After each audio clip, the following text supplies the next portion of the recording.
Hey everyone! Welcome back! I am back today with more of the Apothecary Diaries. You guys, my head was spinning after the last one. It's still spinning a little bit, but I have a little bit of clarity on it now that some time has gone by.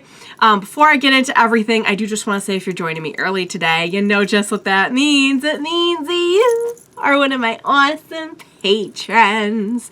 Thank you so very much, and as always, I am sending up those big old hugs right through that screen.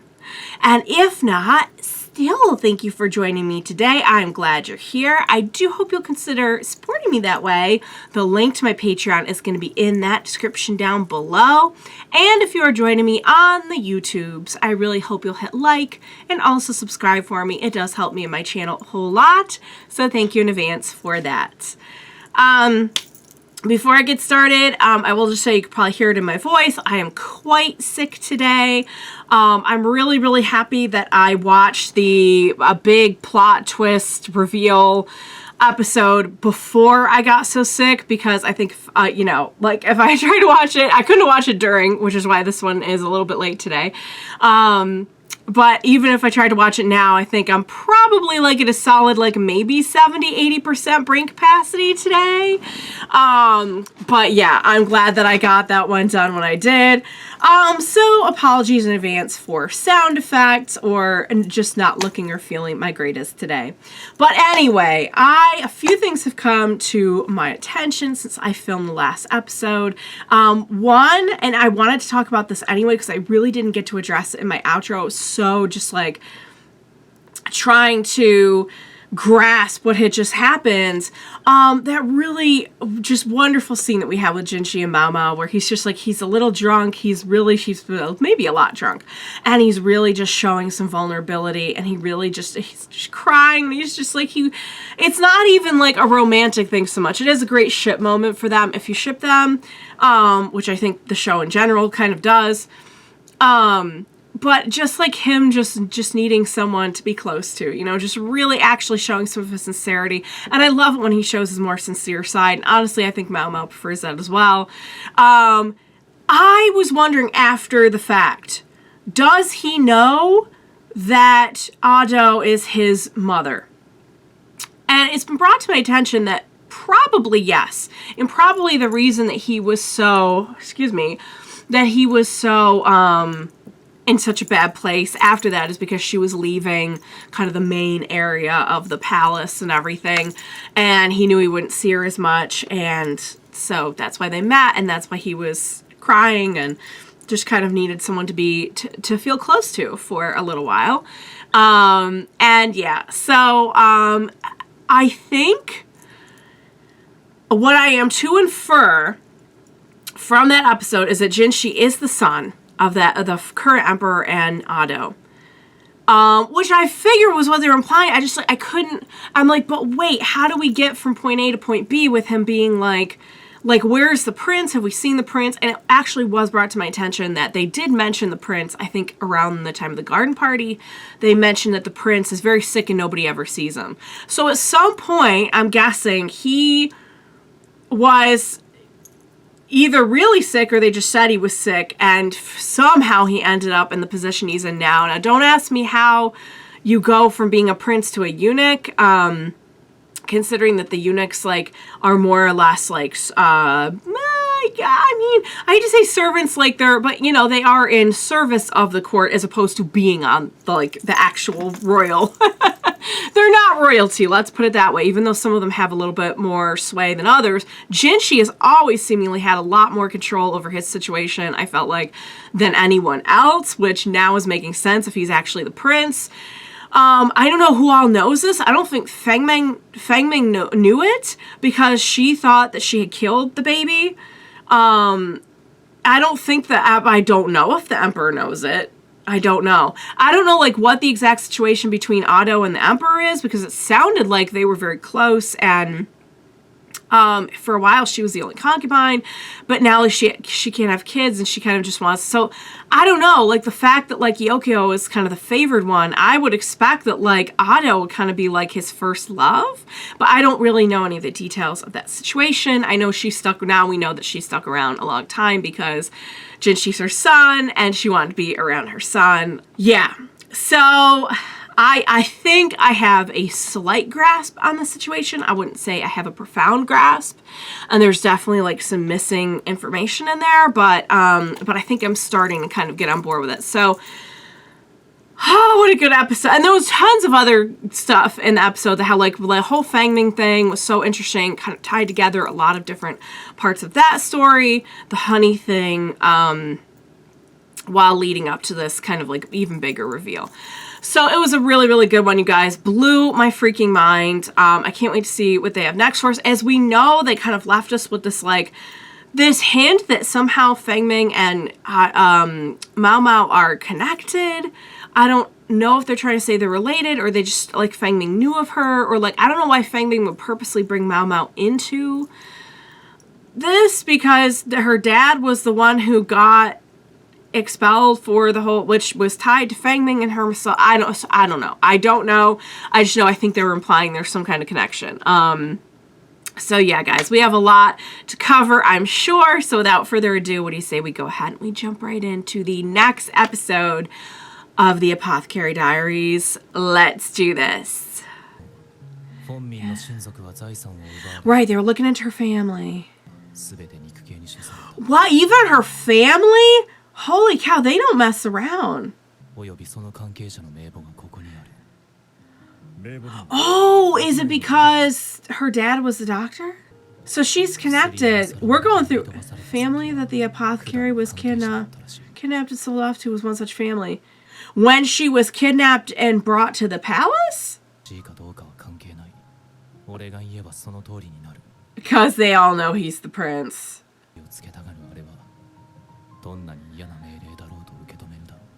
Yeah. And she just asked him to be the one.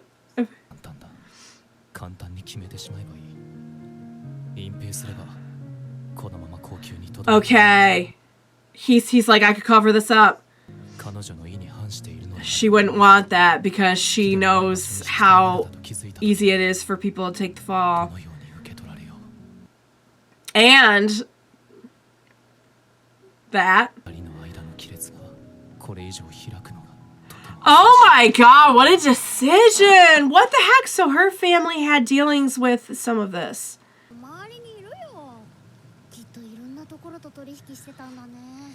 Yeah, okay. So her family did business with probably the dad at some point.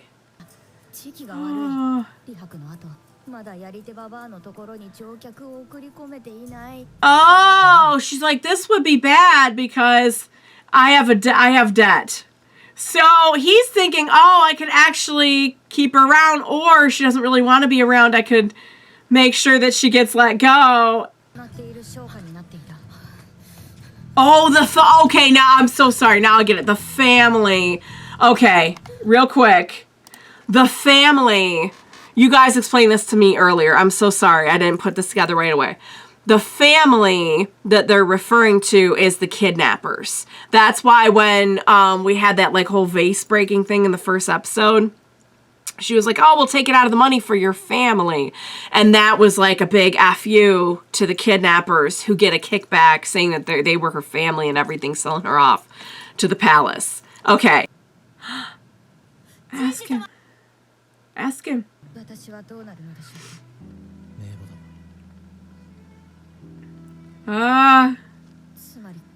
She's on the list.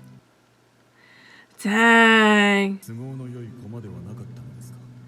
A convenient pawn. I don't think he likes thinking of her that way.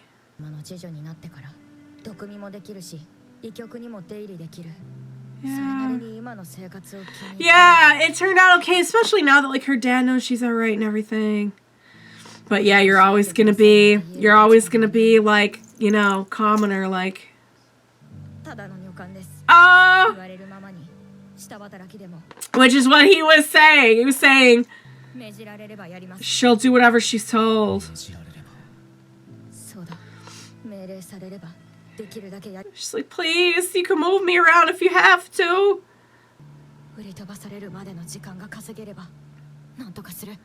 Oh, he's gonna help her for sure. He wants to see her say more than anyone. Are you kidding me?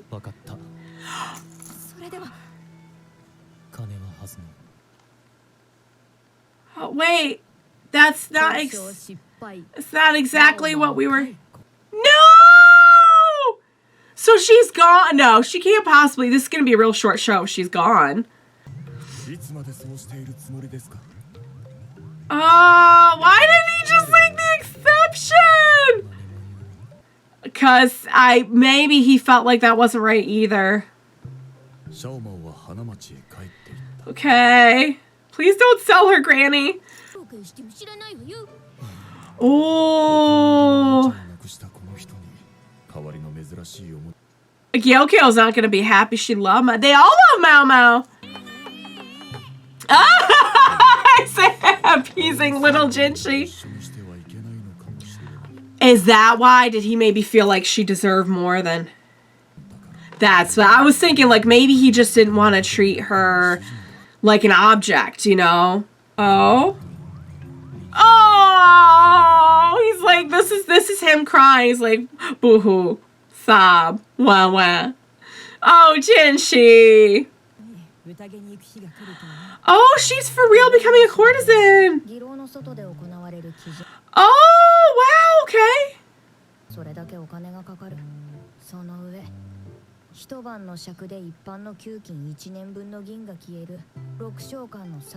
I see. So she's just going with Okay, because he made sure she was compensated, right?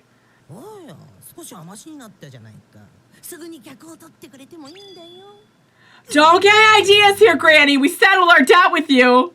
Or we almost did, I guess. I mean, you could make medicine as your little skill. I don't think that's quite the flashy kind of thing they're looking for.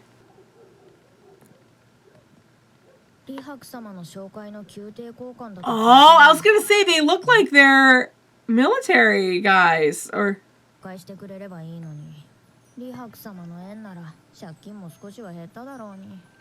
Well, that's what... Nothing gets her going like some good medicinal work.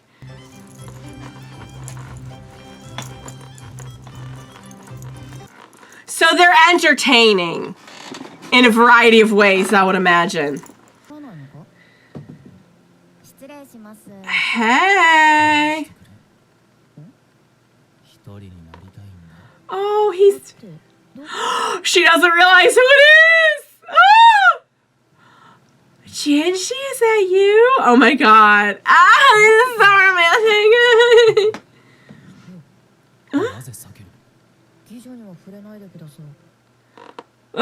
You kind of touched him first. It's been said once or twice. Here's the thing. We have a new job. Oh, he's not gonna like that at all. Well, gee, I wonder why that is. Oh, the yet! The yet is...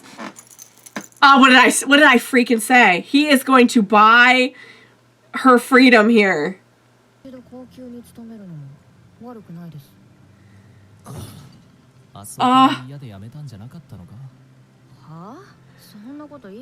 See, he misunderstood. Well, maybe she did. At first, it was very hard, but... Yeah, she gets to taste poison. She gets... Oh, but see, she wouldn't say that directly. She was trying to be professional.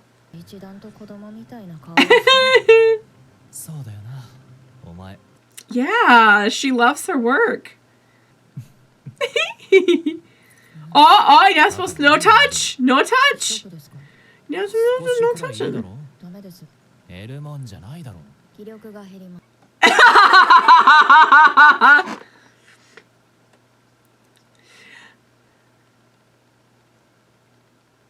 Judge, itty bitty, like little.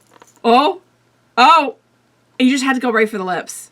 You had to go right for the lips. Could have touched her anywhere, although maybe there's worse places, but. Oh, an indirect kiss? An indirect kiss? It's all a blur. Oh, if only you knew.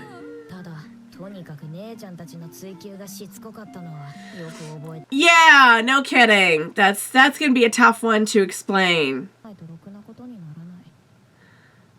Oh. Yeah, it's been a while. I mean, I can see how that was like at first that was it didn't seem like a good thing, you know? How could it? But she actually really loved what she did. Who is this someone? Huh?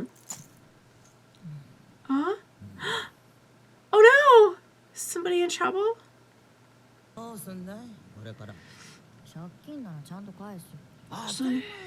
Yeah, we know that. I mean, I know you didn't love every aspect of it, but you did have your poison there, is the thing. You had your poison, and you had your friends. Snow! Magical snow! Snow is magical. The difference would be a garden in a cage. I mean, oh, we're remembering. See, the thing is, we actually, we had a lot of experiences there, and it was not easy. And no, the circumstances under which you were brought were not great. However, you did a lot of good there. And you had some, oh, the slap! The slap heard round the world. Oh, yeah, we've seen a lot. We've seen a whole lot. Oh. Oh, please don't make me cry. I'm begging you. Oh, no, get back in my face. Oh, everything get back in my face, please. Well, you got some choices to make, I guess. Yeah, the fact that she has not yet started taking private customers is really going to be a problem for him. Oh, did he buy out her debt too? Did he pay off her debt?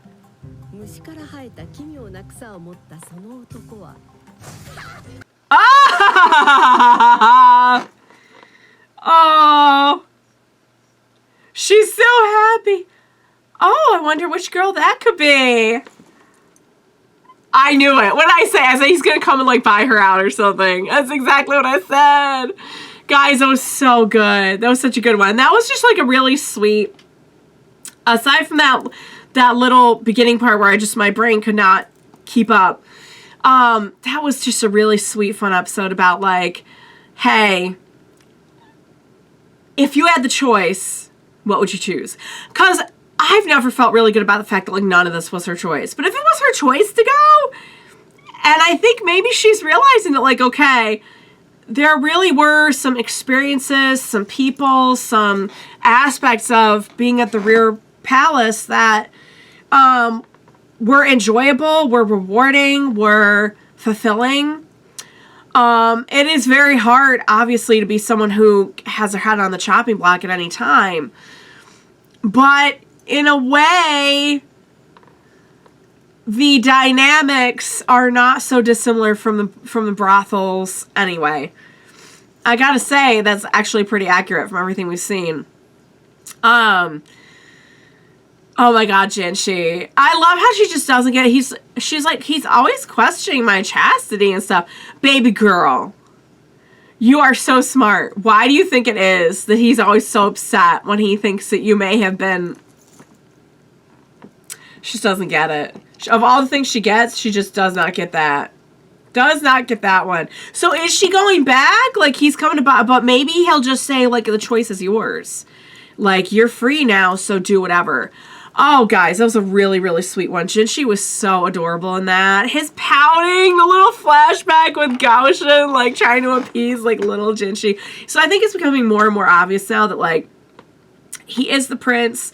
He still has, like, the prince powers, but for whatever, I don't know the reason why he is masquerading around as a eunuch. Is he even, because I would venture to guess is he even, why would they do that to a prince? You know what I mean? Is he a eunuch? I don't know. He might not even be a eunuch. Because think about it, like, why would you, I don't know. I'm not going to go down that road right now because I feel like they're going to explain it, and it's a lot of conjecture, and we know how Maomao and her dad feel about conjecture. But for whatever reason, to be more involved, maybe to be closer to his mom, I don't know. For whatever reason, he has been doing that. But I think it's pretty clear now. It's like, whatever he orders goes. It's like, okay, I don't see any other eunuch around there with that kind of power. Like, at the very least, Gaoshin, and maybe just his mom were aware. I don't know if the Emperor's aware. Probably. Maybe? I don't know. But even Gyokyo was like, you're gonna regret this. Like she knew that he had the power to keep her there. I don't know. Who all knows? I would imagine it's a very, very short list. Because, like, clearly they're trying to, like, hide him from something or protect him from something. I have no clue. So anyway, this was a very sweet, cute episode. I love how Maomao just does not get it at all. But, like, Jinshi's reaction, like, you're a courtesan? You're gonna have customers? He's like, let me buy you right now. I'm doing it. He came back. I think he paid off all her debt. He bought her freedom. And now I'm guessing he'll give her the choice. Because, you know, I have so much respect for, like, all the flirting and all the, like, everything that he does. Ever since that moment where, like, she was telling him about, like, what happened to her when she was growing up and everything, I feel like he really doesn't see her as an object. It started that way. She was like, ooh, she was, like, the interest of the week, you know? But I feel like he really doesn't see her as an object. And in trying to keep her there for his own sake, that would be kind of, in a way, objectifying her a little bit. And trying to keep her somewhere where she really didn't want to be. And to be honest, I think even she kind of felt right up until a point that, like, she didn't want to be there just because of the circumstances that brought her there. But in reflecting upon it, I mean, it's not such a bad life for Maomao. She gets to taste her poisons. And, like, at the end of the day, anything that's kind of wrong with it is something that you'd be facing in the brothels anyway. So if you have to choose between the brothels and that, what do you choose? The problem being, like, obviously it's a much more high-profile, high-risk kind of position, being a lady in waiting and everything, because we see how, like, one wrong move, you and everyone you've ever known or loved is in trouble. So that's a big disadvantage, I would say. I don't feel like in the brothels, like, if you slip up, like, I don't feel like you and your whole family are in danger, and everyone that your family's ever done business with is going to be screwed in some way. So it's a lot more high risk, but I don't know. I feel like at this point, she's made a big, big splash there. She has people who really care for her there and people she cares for. So I'm guessing he'll give her the choice. So what will be? I'm guessing she'll probably end up back at the rear palace, because this would be a pretty short show if, like, she wasn't there anymore, unless they can figure out another way to, like, still keep everyone in the mix, but I don't know. So yeah, guys, that was a really, really fun episode. Again, just, like, a really great one for Jinshi as well, just showing, like, how he actually can be pretty considerate and mature when he wants to be. Also, just him pouting and him just, I just love it. I just love it. You know, I can't get enough of it. So, yeah, guys, they're super sweet together. They're super, the little, like, getting the lipstick and the Jinshi. All right, you guys, I'm going to wrap it up for now. That was a great episode. I hope you enjoyed watching along with me. As always, thank you so much for joining me today. Please, I know there's so much coming I'm going to need your help on, so don't leave me now. Please be sure to join me next time, and we will watch it together. Bye for now, guys.